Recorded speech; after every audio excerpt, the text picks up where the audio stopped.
ایک تاجر تھا جو اپنی تجارت میں بڑی محنت کرتا تھا مگر برکت نہیں ہوتی تھی.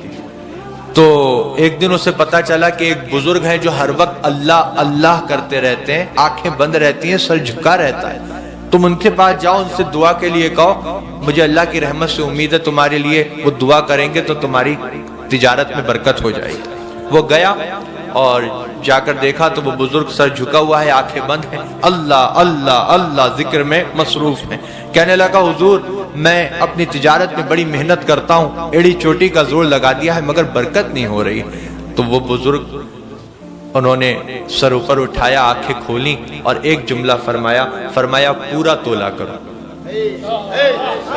کیا فرمایا؟ پورا تولا کر. اب وہ سمجھ گیا کہ یہ کوئی اللہ کے مقبول بندے ہیں, کیونکہ میں نے نہیں بتایا تھا کہ میں پورا نہیں تولتا. خود ہی سمجھ گیا, وہ خود ہی کہہ دیا. اس کے دل پہ اس نصیحت نے اثر کیا, اس نے طے کر لیا کچھ ہو جائے اب سے پورا ہی تولوں گا. آیا اور اپنی تجارت میں لگ گیا. کوئی مال لینے آتا تو کہتا لو بھائی تم خود ہی تول لو, تھوڑا سا کوئی زیادہ لیتا تو منع نہیں کرتا. اتنی شہرت ہوئی اس کی اس بات کی کہ لوگ 20 دکانیں چھوڑ کر اس کے پاس خریدنے آنے لگے. وہ تاجر ایسا ہے کبھی کم نہیں دیتا, ارے یہاں تک کہہ دیتا ہے خود تول لو, تھوڑا سا زیادہ لے لیں تو منع بھی نہیں کرتا.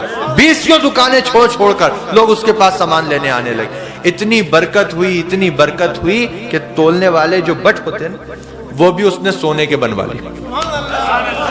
اب وہ لے کر گیا ان بزرگ کی بارگاہ. وہ بزرگ ویسے ہی ذکر میں مشغول ہیں, سر جھکا ہے, آنکھیں بند ہیں. کہنے لگا حضور آپ کی نصیحت نے تو بڑا کام کیا, 20 دکانیں لوگ چھوڑ دیتے ہیں, میرے ہی پاس سامان لینے آتے ہیں, اور دیکھیے اتنا برکت ہوئی ہے کہ یہ جو تولنے کے جو یہ ہوتے ہیں میں نے ان کو بھی سونے کا بنوا لیا. اب بزرگ نے جب سنا تو سر اوپر اٹھایا, آنکھیں کھولیں اور ایک جملہ فرمایا ان کو ندی میں پھینک دو. ان کو ندی میں پھینک دو. سونے کے تھے لیکن وہ جانتا تھا ملے انہی کی نصیحت سے. تو گیا ندی کے کنارے, آنکھیں بند کی اور پھینک دی. دیکھو یہ وفاداری ہوتی ہے. اب وہ گیا پھر اپنے کام پر لگ گیا. اب چند دن کے بعد ندی کے کنارے سے ایک قافلہ گزر رہا تھا جو اسی کے پاس سامان لینے آ رہا تھا. ان کے پیروں میں کچھ آیا تو دیکھا اٹھا کے تو وہی سونے کے بڑے. تو کہنے لگے کہ اس علاقے میں تو یہ سرمایہ اسی کے پاس ہے جس سے ہم سامان لیتے ہیں, یہاں کیسے آ گیا؟ چلو بہت اچھا آدمی ہے, دے دیتے. دیکھو وہ لے کر گئے اس کے پاس, اس نے دیکھا, کہا یہ تمہارے ہیں؟ کہا میرے. تمہیں کہاں ملے؟ کہا ندی کے کنارے پر. کیسے پہنچے؟ کہا وہ بعد میں بتاؤں گا, پہلے مجھے دو, مجھے ذرا جانا ہے. کہا کہاں جانا ہے؟ کہا دو ذرا بہت ضروری کام, بیٹھو ابھی آتا ہوں.